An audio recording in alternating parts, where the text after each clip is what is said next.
We have once again a wonderful panel of well-known experts. The speakers are coming from the California Department of Public Health, San Mateo County Health, Stanford, UC Davis, and UCSF, and will present critical and up-to-date information. In the interest of time, I will only introduce the speakers' names and place of affiliation prior to the presentation, but the full bio is available in the conference program that was distributed to you when you registered earlier this morning. In terms of housekeeping, I would like to go over a few items. The conference is scheduled to run until 5 p.m. today and until 12:30 p.m. tomorrow, and we'll do our best to stay on time. Today, refreshments will be served mid-morning and mid-afternoon during 2 15-minute breaks, and we will break for 1 hour for lunch.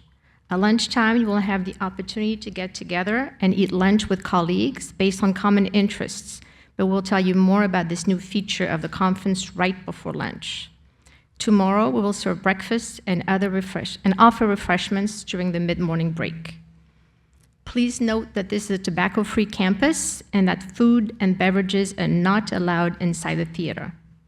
When you exit the auditorium, there are restrooms to your right and to your left in the courtyard area. We encourage you to mingle and to visit the exhibit tables at lunchtime today and during breaks.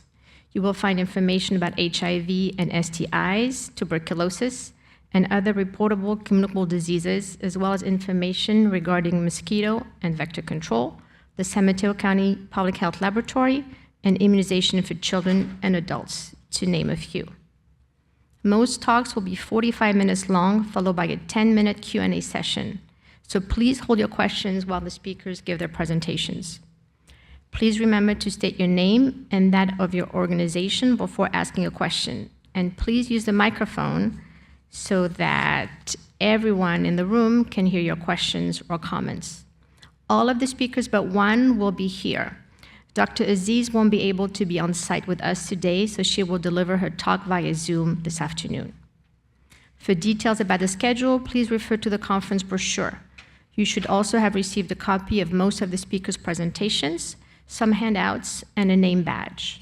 Please keep your badge until the end of the conference, tomorrow at 12:30 p.m.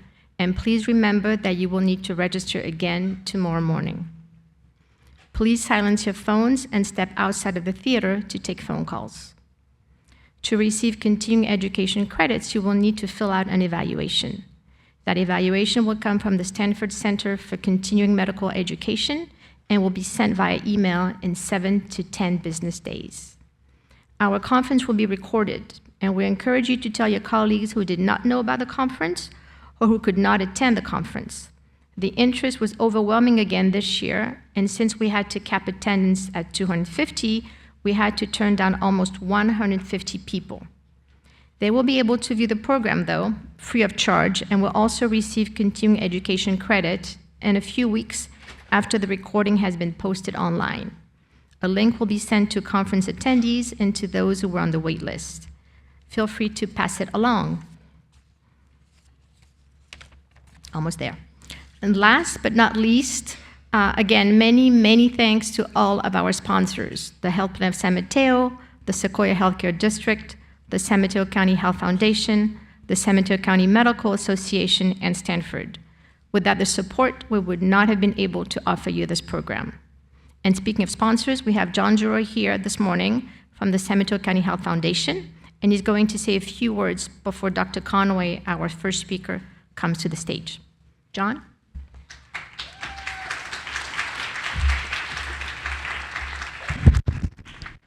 So about a year ago, I was out in that crowd, and my son was up here. He was like the lead in the school play. I have a new, found love for him. This is awful. Speaking in front of a classroom is different than this. So my name is John Giroux. I'm the CEO of the San Mateo County Health Foundation. We're one of the sponsors of the event, and I asked if I could speak, which we usually don't speak, but tough times for our patients, losing health insurance, a lot of different things that is going on with them, and we're an organization that can help them. So anybody here who works for county health, works with county health, has direct patients or indirect patients, contact us, San Mateo County Health Foundation. Look us up. We have a program called Caring Hands in Health. It gets our patients anything from food to rent, clothes, diapers, name it. We can step in and make these things happen within 24 to 48 hours. Most of our core agencies, they're gonna take a lot longer because they need to. Their red tape is a lot more than ours is. So if you have a patient who has an MR number or an avatar number or some kind of county health number that says they're part of county health, we can help. So please reach out to us. It's a very easy program, very easy application to fill out for your patients, and my staff takes it from there. So please use the program. Second thing, we are looking for board members. We need board members in this community, in the health community. We need board members outside of the health community. It is not a ton of time, but we ask it's 6 meetings a year and ask you just to be a part of the foundation and letting people know about us. I've met some people here today. They had no idea that we existed. So that's why I'm here. I want you guys to know about us. My board, myself, really happy to be able to sponsor this conference. Hope you guys have an awesome time here, learn something, and please look us up. We'd love to help our patients and you guys do your jobs easier. Thank you guys very much. Have a great 2 days.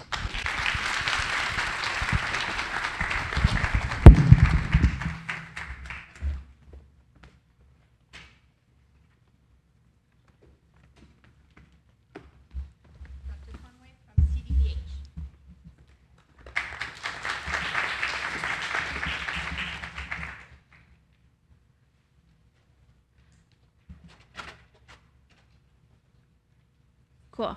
Okay, you guys hear me okay? Hi, I'm Kim Conway. I'm a veterinarian at CDPH. And this is actually really fun for me because small fun fact, before I became a veterinarian, I was a theater major. And I actually majored in film in college before I did a total 180 to science and medicine. So this is really fun. I feel like I get to fulfill like the other part of my long-lost, lifelong dream. I think the last time I was on a stage, I was dancing as a gazelle under Seussical the Musical. So this might be slightly less entertaining than that, but I will do my best. So I am really glad you guys are here because besides theater, one of my favorite topics is One Health. But it's always challenging coming to a new audience and talking about One Health because there's always some people who are like, yeah, One Health, right? Like just like diehard champions. And then there's some people who have never heard of One Health. Maybe you saw this on the agenda and thought this was like a community healthcare system or an insurance company. I one time asked AI to generate like an image of One Health, and it just spat out a picture of men in white coats. So I think not everyone fully understands One Health. But you know, regardless of whether, well, let me get a show of hands. Do we have any like One Health enthusiasts in here? Okay, oh, got some hands shooting up. This is great. How about some that are like, I've heard of it, but I would like to know a little bit more? Okay. All right, got a good mix here. So whether this is, you know, something that you are very familiar with, or this is a little bit of a new topic for you, I hope that we can present something in a way that resonates with you. You can take something new. Got a little bit of something for everybody here. So for those of you who are just starting to kind of learn about this topic, we'll talk a little bit about what is One Health. We'll explain it in a number of different ways, and hopefully one of them really resonates with you. And then we'll highlight a couple of examples of One Health challenges that we deal with in California. And then this is an infectious disease conference after all, so we'll deep dive into 2 hot topics, bird flu and New World screwworm. So before we dive in, I will say I realize as a veterinarian, I may not be your typical presenter. Why is there a veterinarian coming to talk to a group of human health professionals, public health professionals? Although I do think there's some vets in the audience. Do we have any vets here? I see 1, 2, 3. Okay, we got a couple. Yeah. Okay. And we also have 2 other veterinarians coming to talk today. So obviously we have a lot in common. I would say that our patients like to spend a lot of time together, right? So maybe your patient is this very cute little baby, and maybe this very cute little baby's best friend is this little kitten. But what if this little kitten likes to spend a lot of times here? I think you'd want to know that, right? As the physician overseeing this child, you'd want to know that those things are contributing to its environment. And likewise, if I'm seeing this cat and I diagnose something like intestinal roundworms in this cat from this disgusting pond that it likes to play in, and I find out there's a really cute baby at home that likes to stick things in their mouth, I think we'd all be really concerned. But when I see the cat and you see the baby, this picture gets fragmented because we're not always privy to what each other knows. And so this is where this One Health idea comes in, because I think there's a lot of opportunity where we could actually benefit. I can't tell you how many times I wish there was a physician in the room with me when I was trying to communicate to an owner how their behavior is affecting their pet's health. And maybe you all have had a very strange infectious disease case with a weird animal exposure and you just wish you had a veterinarian to consult. I think those would be a great opportunity to work better together. And of course, our patients, both human and animal, share the same environment. And so I just kind of wanted to set the stage and demonstrate how much our animal health and human health interact. So what is One Health? You can describe it in many different ways. There are some really long, complex, wordy definitions you can find on websites. But in its heart, it's actually a very simple concept. It's just the fact that the health of animals and people and the environment are connected. And sometimes that's a really great thing. But sometimes that creates some pretty complex challenges that one group cannot solve on their own. Here's a bit of a more formal definition in case you like to see this. It's from the CDC that says, One Health requires multidisciplinary collaboration, working at different levels, so local health jurisdictions, state agencies, private healthcare systems, across different disciplines, so physicians, veterinarians, epidemiologists, laboratory staff, emergency management, all these different groups coming together to look at the bigger picture and solve together what one group or profession cannot do alone. And if you're a diehard One Health fan, you're probably used to seeing this kind of triad where you have animal health, environmental health, and human health all intersecting with this tiny little spot in the middle that says One Health, which I think is probably a little bit too small. But some recent researchers have challenged this typical triad appearance and said that One Health is actually a little bit more maybe like this, where we as humans are actually animals. And all of us animals live in the same ecosystem, and our health and the relationship between our health is constantly being influenced by our environment, whether that's our built environment, our natural environment, also social and cultural and political issues that constantly influence our health. And then finally, a little bit of a more abstract way to explain this idea is these two concepts, one being the butterfly effect. So it's this idea that a tiny action, like a butterfly flapping its wings, could set off this chain of events that ultimately sets unpredictable change elsewhere. So if the ocean increases by 1 degree Celsius, how many marine species are going to die out from ocean acidification? And how many communities are going to be threatened for flooding due to rising sea levels? And how much food insecurity are we going to face if the fish productivity industry goes under? The other one is kind of a scales of justice, where you have to think about this balanced consideration of all sides before determining the optimal course of action.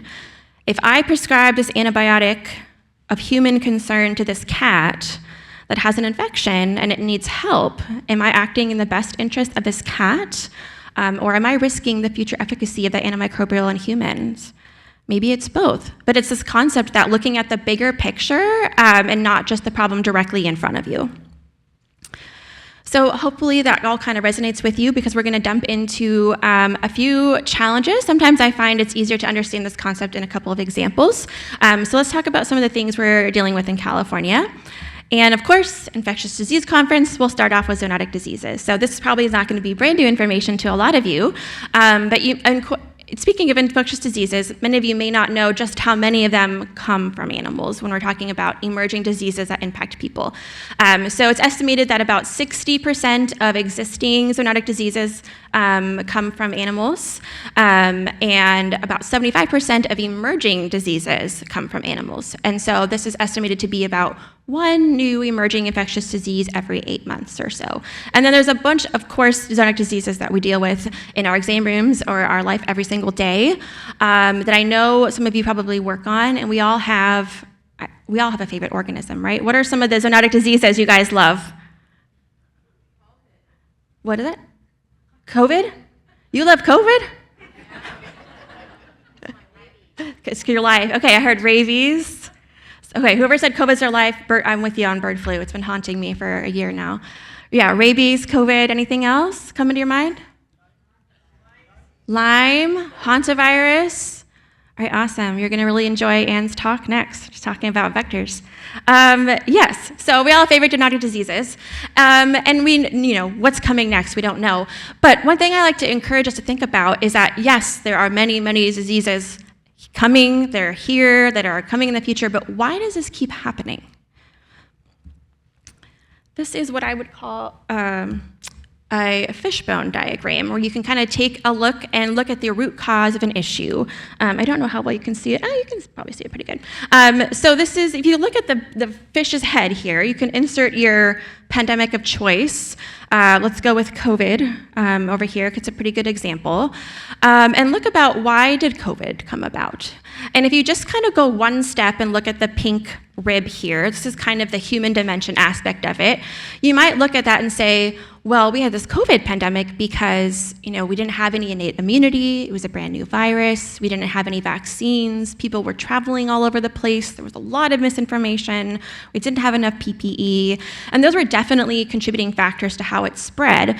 But COVID didn't happen spontaneously because we didn't have enough masks, right? Something happened to begin with. And a lot of epidemiologists believe that this happened from spillover, meaning this disease was already existing and circulating in animal populations, and under certain conditions spilled over into the human sector. And we can take one step further back and even say, why is this spillover happening?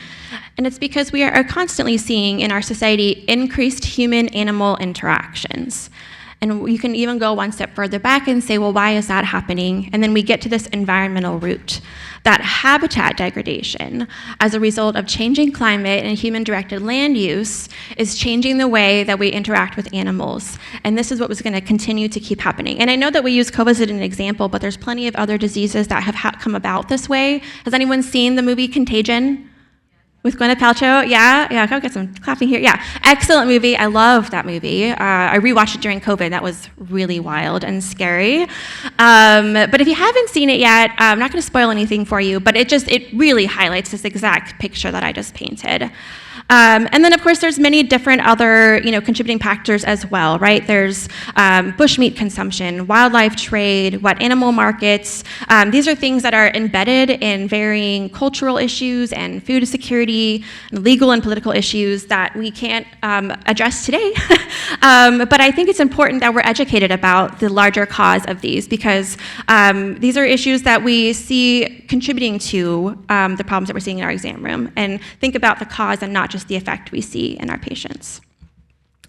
And from a preventative medicine standpoint, it really highlights the fact that climate change and our changing environment are hugely impacting our work. And I don't know about you guys, but I didn't get a lot of this education when I was in veterinary school, maybe in medical training. I didn't really get a lot of this.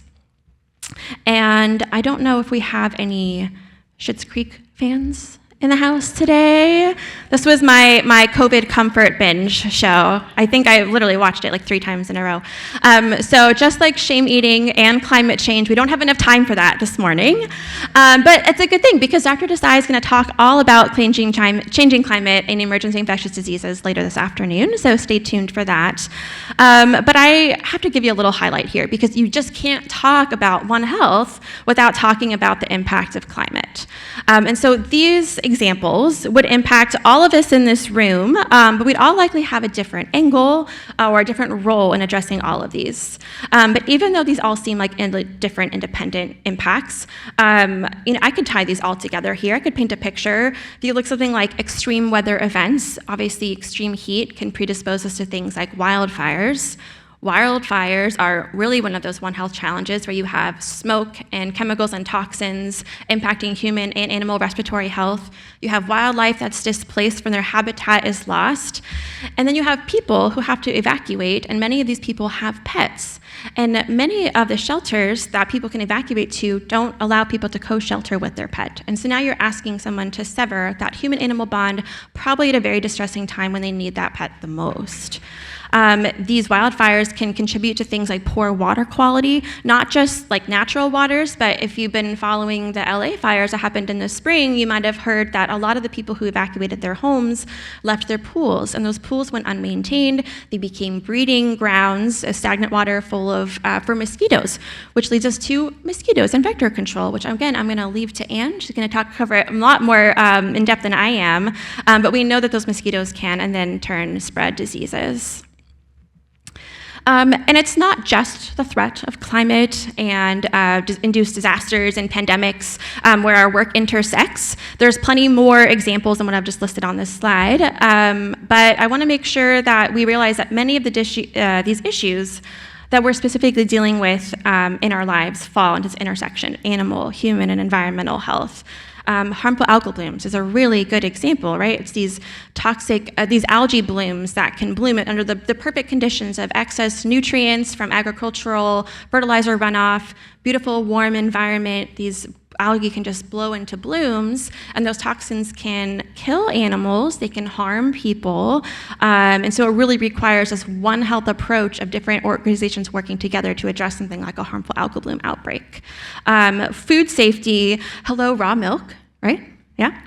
And then antimicrobial resistance. So this one definitely kind of spans across all of our disciplines, so let's talk about that one a little bit more, because when it comes to antimicrobial resistance, everyone has a role to play in stewardship, regardless of if you're a physician, you're a veterinarian, or you're a patient yourself, or a pharmacist, we all have a role. And so we know that a lot of the contributing factors to antimicrobial resistance comes from improper use.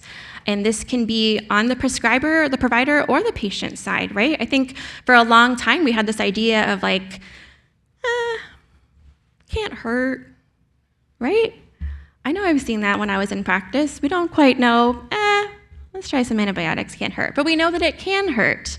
And so we see this in both the human and animal realm. In the animal side of things, on the livestock side, we have some really robust programs that will limit and restrict the use of antimicrobials in livestock. But honestly, I think we have a little bit of ways to go in the companion animal side of things. We don't have any strict regulations on the use of antimicrobials in companion animals. And we use a lot of the same antibiotics in our pets as we do in people. And we share a lot of close space with these pets, so there's a lot of opportunity for shared pathogens, shared antibiotics. But companion animal veterinarians face huge barriers to practicing stewardship when they have limited diagnostic information due to financial owner constraints. And I would be actually interested, maybe come find me over lunch, physicians, I would love to hear about some of the barriers that physicians also similarly face in their exam rooms, and maybe addressing patients who come in and they just want that antibiotic, right? But I think there's an opportunity here for us to kind of join forces, and if I can educate the pet owner on why an antibiotic maybe isn't needed, that owner is your patient, and so we can get them from both sides here, and just kind of prioritize that patient ownership of maybe not always needing to use antibiotics. And then also thinking about their role of our environment. I think I spent a lot of time talking about using antibiotics and prescribing antibiotics, but I don't always think to advise my clients on how to dispose of their antibiotics, because I assume and I trust and I believe they're going to use them appropriately and finish their whole course, but we know that's not always true, and these antibiotics are ending up in landfills and waste and getting into our environment. And we've actually found a study that there's compounds that we use to fight fungal diseases in plants. And those plants were found to have the same antifungal resistant genes of antifungal medications that we use in people. So it's not just antibiotics, it's antifungals. And those of you who have tried to treat a fungal infection know we need our antifungals because they have long courses of prescription, and we hope and trust that they're going to work after months of therapy. All right, who here has pets? Yeah?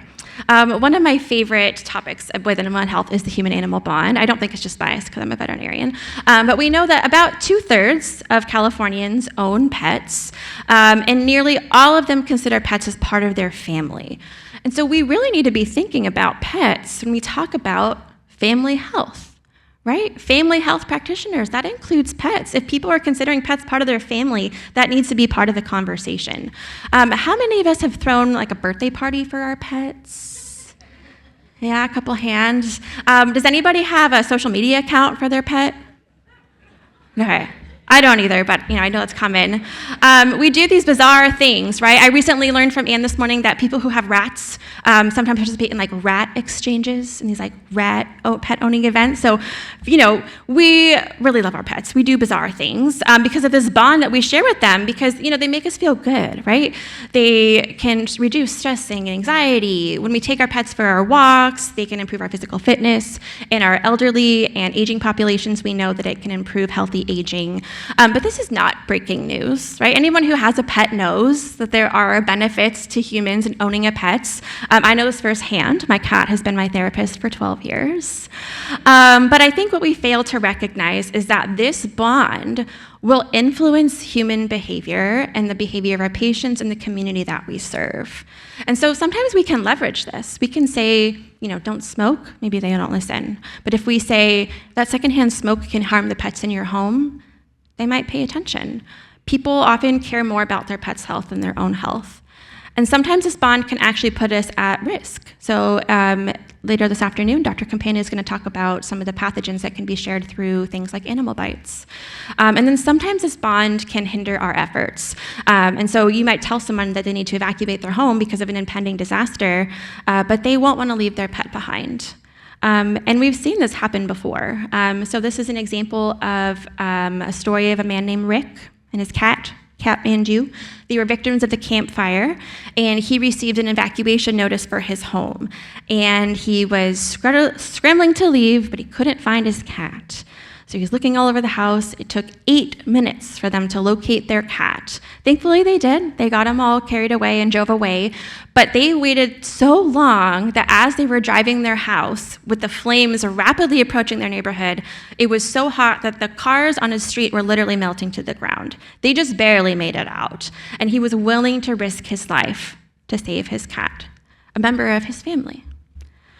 We also saw this in Hurricane Katrina, which I think goes down in history as one of the probably largest public blunders of emergency management, when a lot of federal responders came or first responders came and didn't bring carriers for pets. They said, come with us, leave your pet, and didn't think that that wasn't going to be received well.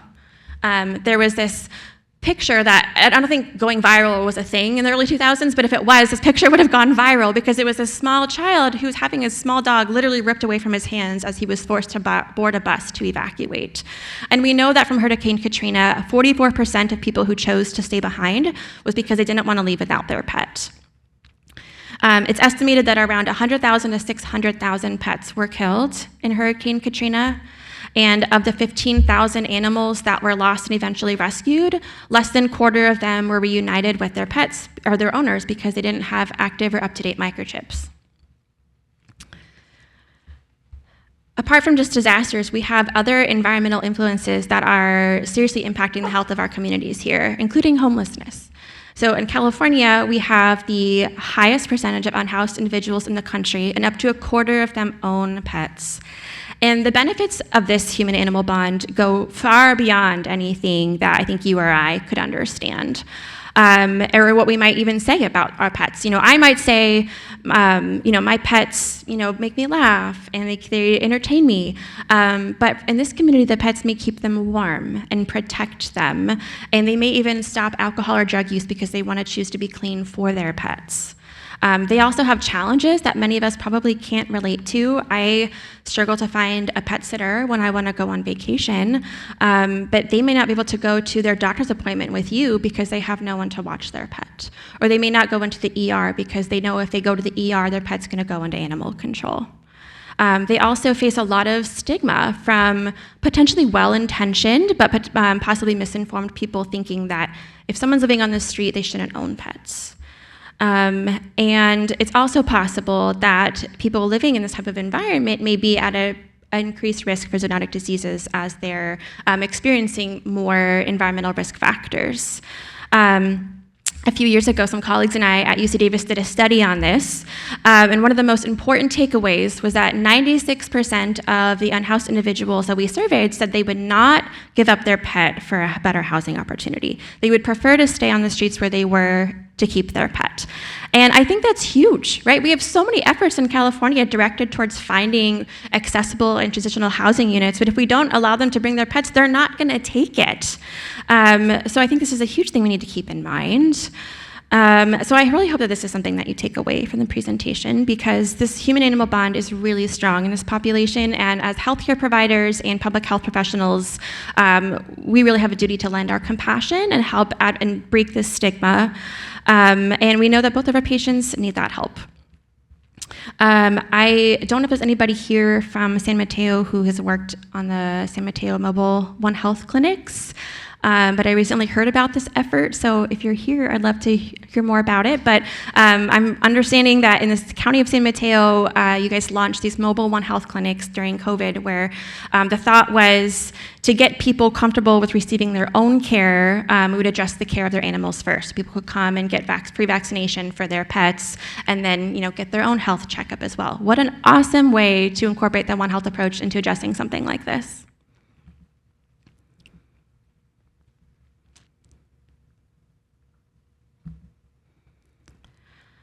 So I would say that my main takeaway from today is to hopefully shift our mindsets a little bit here and our perspective of the world that we live in and the world that we work in. And if you kind of oh my gosh, back here. If you start to kind of think of One Health as this lens to put on your work, you might start to see things in a way you didn't see before. And I think as healthcare providers, whether you're in the human health side or the animal health side or public health side, if you often, like I do, sometimes find yourself wondering, like, what am I doing here? What is my purpose? We want to ask ourselves, is the work that we're doing meaningful? Are we really making a difference? And I think that in the realm of healthcare and medicine, the answer is thankfully pretty easy. Yes, we are making a difference in the lives of our patients every single day. But you have the uniquely influential role to impact and improve something more and something bigger around you that goes beyond our immediate focus and our immediate problem that can make the whole world in its entirety better. So with that new perspective that we now all share, we're going to dive into a few examples and look at this idea of how everything is connected and use that lens to look into one of the most challenging examples that's been giving me nightmares for the last 12 months, bird flu. Okay. And I don't know how much you guys know about bird flu. I feel like it's been in the news nonstop. Maybe you're fatigued about bird flu. Maybe you want to know more. So I'm going to try to cover it broadly and cover the most important points, but please, during the Q&A, if I moved over something you really had a question about, please ask. But by now you're probably aware that avian influenza is a disease of birds, and it can cause high mortality and high morbidity in domestic poultry. And this current outbreak of avian influenza, which is influenza A, H5N1 of influenza A, this outbreak's been going on since 2022. And in California alone, we've lost 23 million birds, primarily chickens or turkeys. And this has either been from chickens becoming sick from the disease, or if even just one bird on a commercial flock with millions of birds gets sick, the entire flock will be depopulated to prevent spread. Now, it causes this devastating disease in poultry, but it doesn't circulate in poultry. This is primarily a disease of wild birds. So wild, migratory waterfowl, Canada geese, ducks. I even wore my duck earrings today in honor of this. Normally carry this. And in the history of avian influenza is we've known that migratory waterfowl carry many different kinds. We're dealing with H5N1 right now, but there's H5N3, H5N8 caught us in 2015, H7N9. There's a million different mismatches of H's and N's. And typically the wild birds, they carry it and they spread it, but they don't get sick. They're just kind of little reservoirs that spread it around.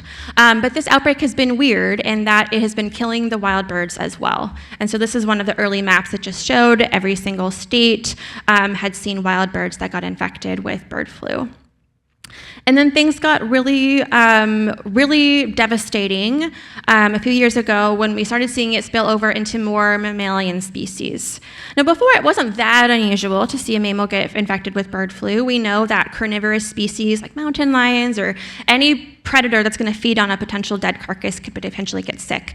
But it started happening at a higher frequency and across the globe. So it made impacted polar bears in Alaska. We saw thousands of elephant seals get wiped out on the coast of Argentina.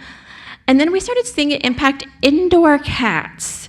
And that was when we started to really scratch our head and say, how is bird flu getting into indoor cats if these cats are not going out and hunting? Well, we're going to talk about that a little bit, but this is also something that's been highly in the news if you've been finding or following it along. But the point I wanted to make here is that we talk about bird flu, but it's not just a disease of birds, right? This is really a pandemic of biodiversity impacting all the different animals that we're seeing. And then you've likely heard over the past year or so that things got weird last year, and we found it in cows.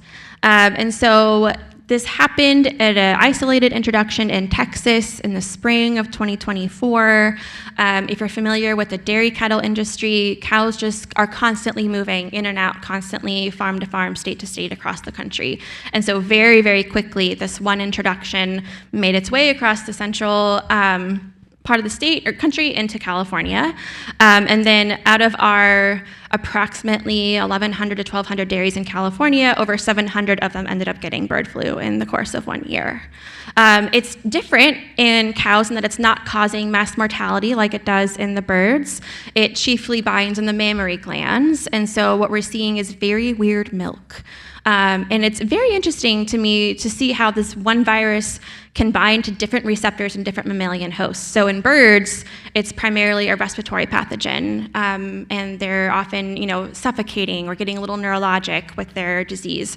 But in cows, other than a little bit of maybe like clear mucus discharge from the nose, it's primarily binding in the mammary glands.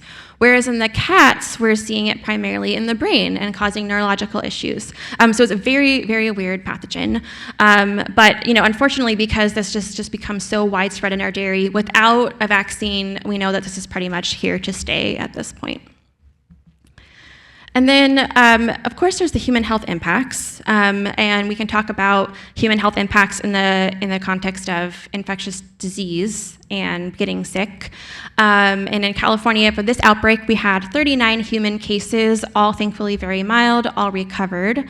And the majority of them occurred in dairy workers who were actively milking or caring for infected cattle that had milk splash in their eyes. But I want to emphasize here is that the risk of infection is not the only human health impact that this virus is having.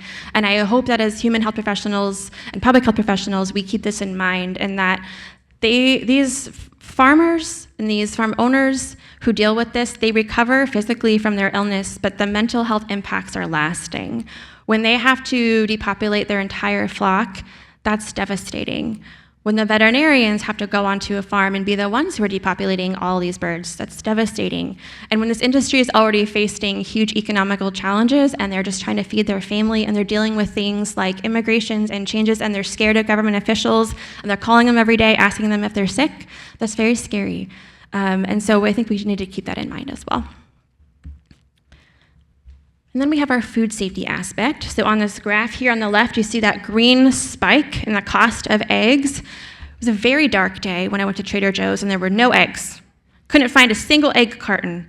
I think the eggs are finally loving themselves out now, but we know this happened because one of the largest table egg layer production facilities in California got hit. We lost a huge supply, ergo demand went way up, costs went way up, and it took us a few months to catch up.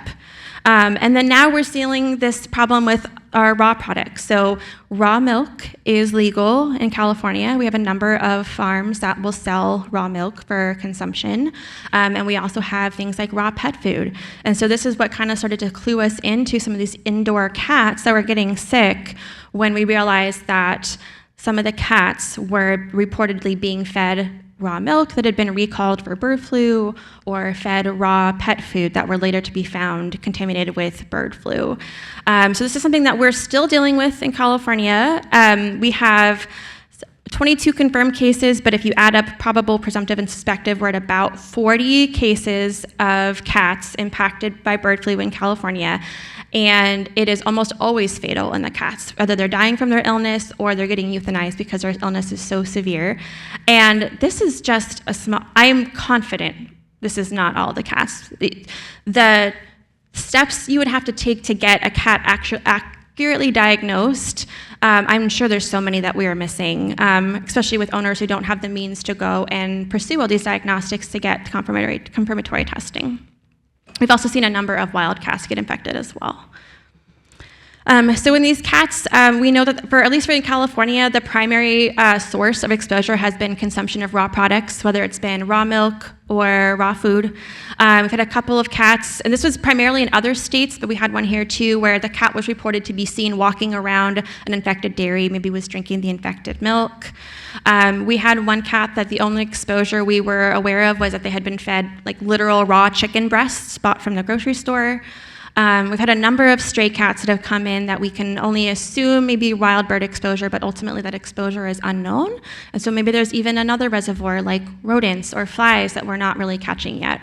And this is definitely a public health concern because, you know, before this happened, we didn't really know if people were potentially going to be infected by consuming raw milk. You know, we didn't have any reports of that, but like, could it happen? Maybe. And then we saw this happen in cats. And so they continue to be a sentinel, not only for where exposure may be happening in the environment, but also potential new pathways that could be happening in humans. And it's also a public health concern because the symptoms that the cats display are identical to rabies. So they're coming in very neurologic, very uncoordinated. And so it's put a little bit of a burden on our public health strain in getting these cats addressed.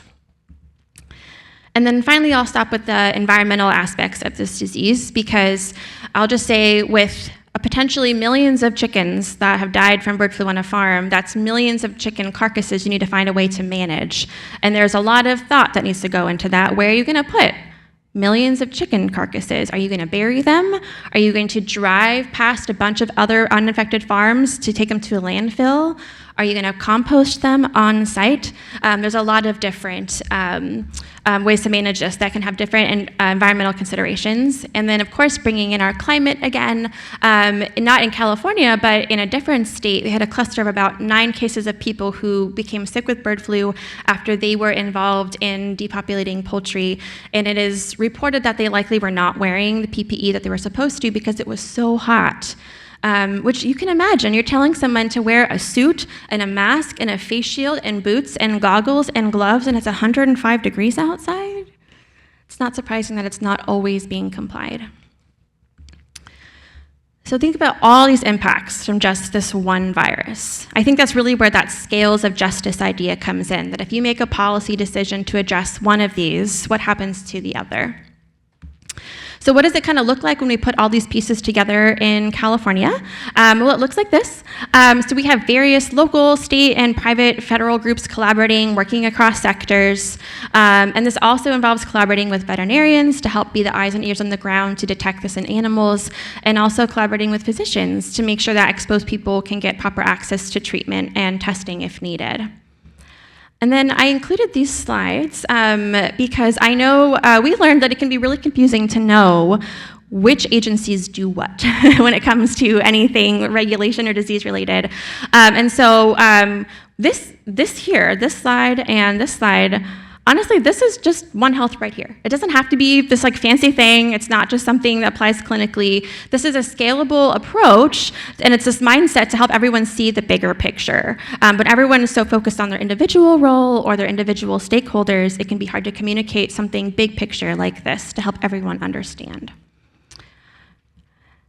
And I will leave you with this picture because 2025 migratory season is upon us. I don't know what's coming. I didn't expect it to be in the cows, and I didn't expect it to be in the cats, so I don't know what's coming. But we are all on alert. And then in my remaining 5 minutes, these might be different from the slides that you have printed out because we had a late-breaking request for New World screwworm. So I'm going to touch on that a little bit. I want to preface and say I am not the department subject matter expert on New World screwworm. I have kindly borrowed a lot of this content from our experts who are. So if you have questions on New World screwworm, I will try my best, but I will likely just stare at you and give you a sad face and say, I don't know. But I was happy to talk about it because I love parasites and they're disgusting and weird and I love them. And my undergrad research was on bot flies, so I am happy to be the one to share this disgusting parasite with you. So have you guys heard about New World screwworm? Yeah, a little bit? Yeah, okay. So New World screwworm is the fly Cochleomia hominivora. Yes, I practiced that 3 times. And the weird thing about it is that unlike regular flies and maggots, they infect living tissue of warm-bodied hosts. It's primarily a disease of animals, but it really can get any livestock, wildlife, birds, and unfortunately sometimes people.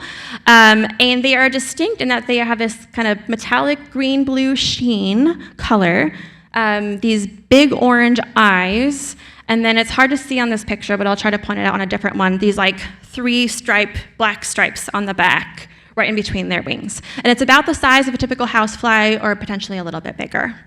And the life cycle of this fly is when a mommy fly and a daddy fly love each other, the mama fly will lay almost 400 eggs at one time, up to 3,000 eggs in its entire 21-day-ish life cycle. And she is kind of a jerk, and she will look for tiny little holes to go into. So this can be open wounds, cuts, bites, scrapes, mucous membranes, orifices. It can be as small as a tick bite that she can get into and start to lay her eggs. These massive deposit of hundreds of eggs over about the course of a day or so will hatch and they will burrow into the flesh. They will drop into the soil after about 5 days of feeding on flesh and causing these disgusting wounds. They'll pupate in the soil, and then she'll reemerge, and then she mates, and then she dies. So a very short life cycle. So it's important to note that that female does only mate once in their life cycle. And even though we're just now hearing about it in the news recently, this is by no means an old disease or a new disease. So we have had New World screwworm in the United States in the past. It was identified as early as the mid-1800s. And in the 1930s, it started to cause millions of dollars of losses to the livestock industry as it was primarily infecting cattle. So in the 1930s, we established this great screwworm education program for livestock producers and veterinarians. And then finally, later in that decade, some really smart scientists developed this radiating technique to sterilize male flies. So the thought is you have this radiated, sterilized fly. It's a male fly. You release it out into the environment, they mate with the female fly, and then they lay infertile eggs that can't turn into any worms. So this turned out to be extremely effective. This is how we eradicated the fly from the country the first time. In 1957, the United States appropriated funds to continue this screwworm eradication fund. And so you can see this map is kind of like, the strategy was to push it back down. So we started up top, and over the course of, 40 years, we pushed it south, we pushed it south, we pushed it south, until finally in 2006, we got to Panama, and it was declared eradicated, and we pushed it all the way down to this Darien Gap, which is this little circle here. And since then, we have been relying on this biological barrier of the Darien Gap to keep it down there and not bring it back up to us. And then unfortunately, in 2023, flies were found outside of the Darien Gap, moving towards Mexico, and Panama, which normally has about 25 cases a year, experienced 6,500 that year. So this sterile insect technique, we know it's worked before, so we're doing it again. And so this is currently what is ongoing. The USDA is still working very closely with other countries in the Mexico area and Central America to utilize this, but the approach is to start at what they call the leading edge. So if you have like the very top of where the flies are been seen, you just push it back down. If you try to release sterile flies in the center, you're just going to disperse them outwards. Based on how many current outbreaks they have and how many flies are circulating, the number of sterile flies that we're currently releasing is not enough. And so they're currently building new facilities and like old fruit fly distributing facilities to create more sterile flies. And so you're hoping to push this back down. I'm going to give a warning here. I have some gross photos. I actually picked the better ones. So there was like really bad photos.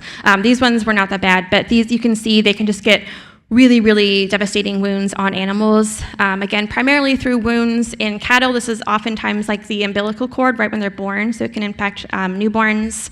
And then really animal health officials get concerned when they find an animal with these infestations with no report of movement, because that means that the fly population has established itself in the area. And then in people, again, gross picture incoming. And this is one of the better ones. You can see they can just cause these really necrotic, gross, malodorous wounds in people.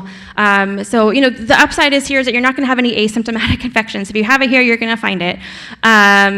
And so the people who are at risk of these is anybody can get it, but immunocompromised people may be at higher risk of worse infection, and then people with open wounds, recovering surgery sites, people who sleep outdoors or work with animals might have a higher risk.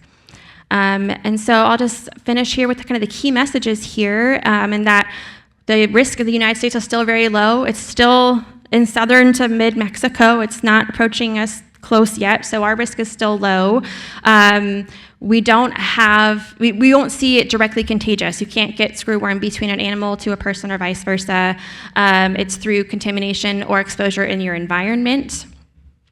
In the humans, there's currently no medication that would kill the larvae, and so the treatment is to physically remove all hundreds of larvae that you find, and to account for every single one and kill every single one, 370% isopropyl alcohol or ethyl. And the CDC also requests that you save some for them for diagnostics. So the key message here is do not throw them away in the trash. We do not want them establishing themselves here or anywhere. And so if you are seeing travelers or patients in your exam rooms that have reported travel, keep them in the loop, ask them to keep wounds covered, use insect repellent, and ask about travel history. And of course, if you suspect anything, report cases to your local health department. And there's also, the CDC has made themselves available for human consults and questions as well. So I'll leave you back to this lens. Just because my presentation is over doesn't mean the session is over. You can use this newfound lens to influence your work as you listen to today's presentations and start thinking about the bigger picture. Because as we talked about, these challenges, they're going to keep coming. If it's COVID, if it's bird flu, if it's Mpox, if it's screwworm, we're going to continue to see these problems, right? And so we have to just shift our mindset and realize that animal health is public health and environmental health is human health. And there really just is one health, and we all have a role to play in it.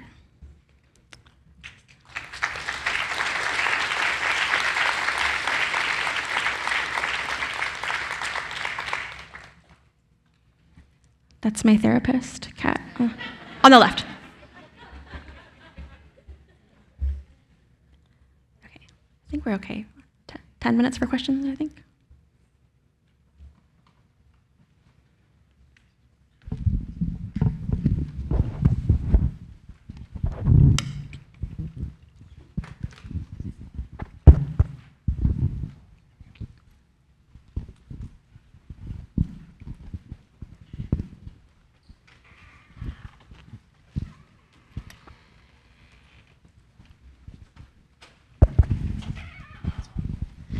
Hi, thank you. I'm Grace Hasid. I'm over here. And I'm from San Mateo Medical Center. I'm the infection control officer. So it's my job to kind of know about these things. So quick question. There was a cat last week that died of bird flu in San Francisco from raw food, I believe. So I read that the manufacturer was aware of the contamination of their raw food products, but any comment about that? Or I don't know if you're part of the team that takes care of these outbreaks, but just a thought. I mean, I think people are not aware of the risks of raw food. They think it's healthier because they've been told that by the people who sell it, and they believe it. And I think it's kind of tragic that we continue to see animals and people who get infected because people are not informed of what they need to do to protect themselves. So any comment about the cat that died? Yes, thank you for that question. There is a group of 4 of us veterinarians at CDPH working on these. We call ourselves the Feline Flu Fantastic Four, working on these investigations. So I am familiar with this. I know the investigation is still ongoing, but yes, that cat did consume raw pet food. The manufacturer was notified of that. And it's interesting because this was the first cat we've had in a while, and I think the last cat we'd had was April. So this was raw pet food that had been frozen. So where the poultry source was that got into this food is still unknown, but I think it just highlights the fact that there could still be existing risk. And I just want to echo everything you said, that one of our main messages is to get this message out, because when I was in practice, people feel strongly about things, right? And feeding raw pet foods is definitely one of them. And, you have to just try to find common ground with people. But especially in this case, for people who might think that they're doing something good for their pet, I think getting this message out is really important. So we've been doing a lot of outreach to veterinarians to make sure that they know that this is still happening, and that there could be pet food frozen raw in someone's freezer that could potentially still be contaminated from the outbreak from last year. So you've captured kind of the main points of what that case is, but I think we still have a lot of room to do more outreach and get this message out. I do think we had this similar messaging when we had some cats that were sick from raw milk, and I think that there'll be some people who, no matter what you say, they won't ever change their mind, but I think there'll always be that middle ground who just want to do what's right. And so if we can reach that group and let them know that maybe this is not the safest thing for their pet, we can maybe reach those people. Thank you so much. Hello.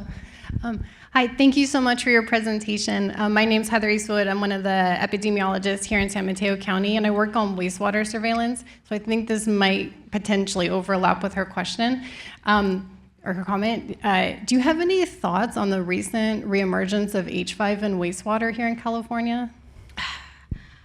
I don't. I'm looking to see if my colleague is here because he's our wastewater guy. I don't think he's here.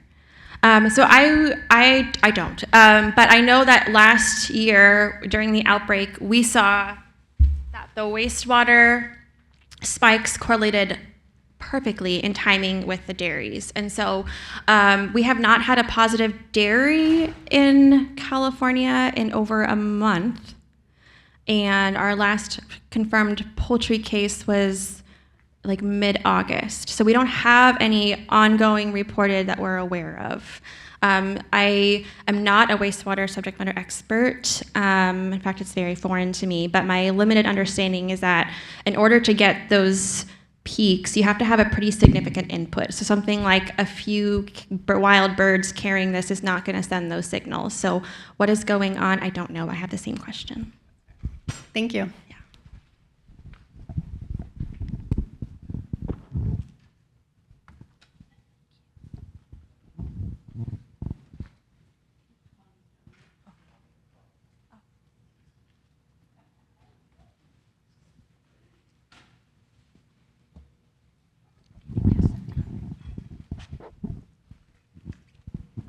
Hi, I'm Jamila Chamsi from Kaiser, South San Francisco. Enjoyed the talk.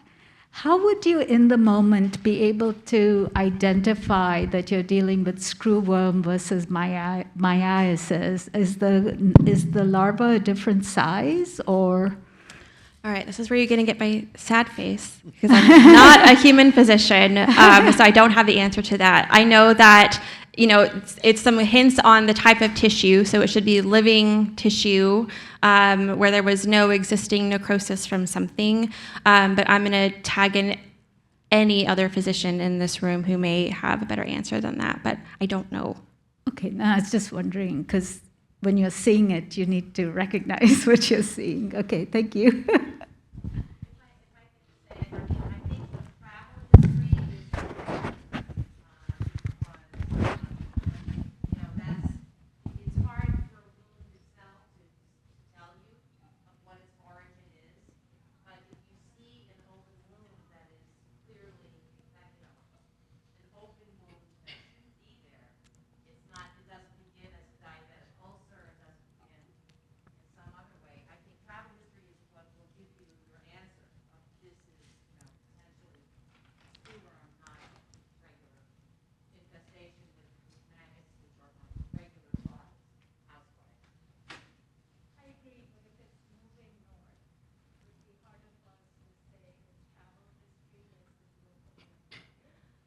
So currently, we actually had a case, if you saw in the news a few weeks ago. So there was a human case in Maryland. It was our first U.S. case, and that was confirmed to be a traveler who had recently returned from El Salvador.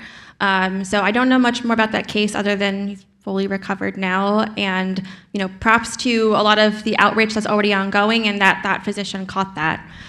So I'm not used to seeing human wounds, but the pictures that I have seen are really gnarly, and I would just think that would look really different than your typical myiasis infestation. I don't know if that's accurate, but with hundreds and hundreds of larvae, it just looks really gross. So that combined with tribal history, if we ever get to the point where we're seeing locally acquired cases, I think that'll be a different type of outreach. But we don't have that situation right now. Hi. My name is Brian Abel. I'm from Bavarian Nordic, over here. This is maybe following on from the earlier question around wastewater analytics. Typically, I know it's sourcing, looking at human sewage and looking at the presence of different infectious organisms or other contaminants. But is anyone applying this to, as an example, livestock sewage and looking whether one can detect upstream some of these zoonotic diseases in, cattle as an example, or avian earlier, so having an earlier detection system, looking at livestock sewage. Did I hear your question correctly, that you're asking if anyone's looking at wastewater from livestock sewage to detect bird flu or other pathogens? Yeah.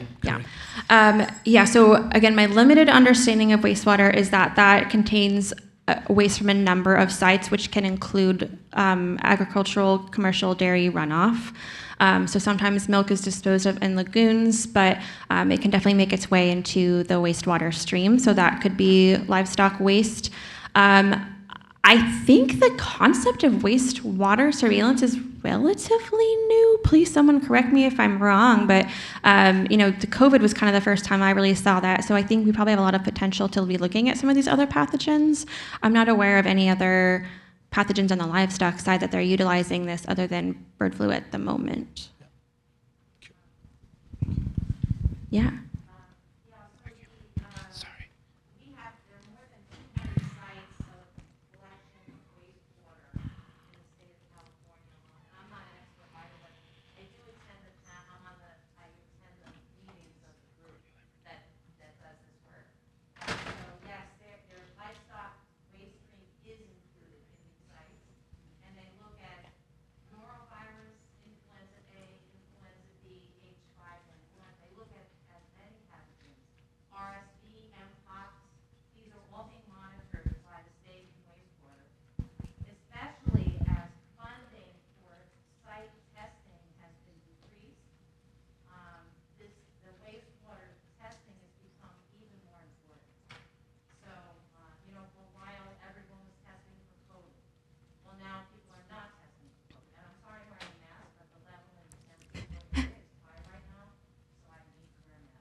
Yeah.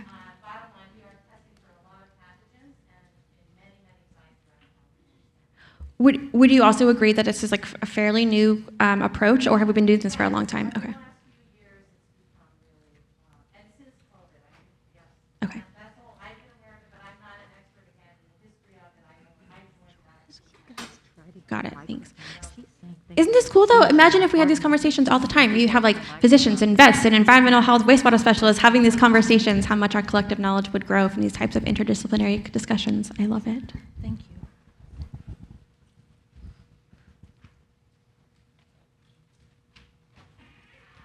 Okay, thank you so much.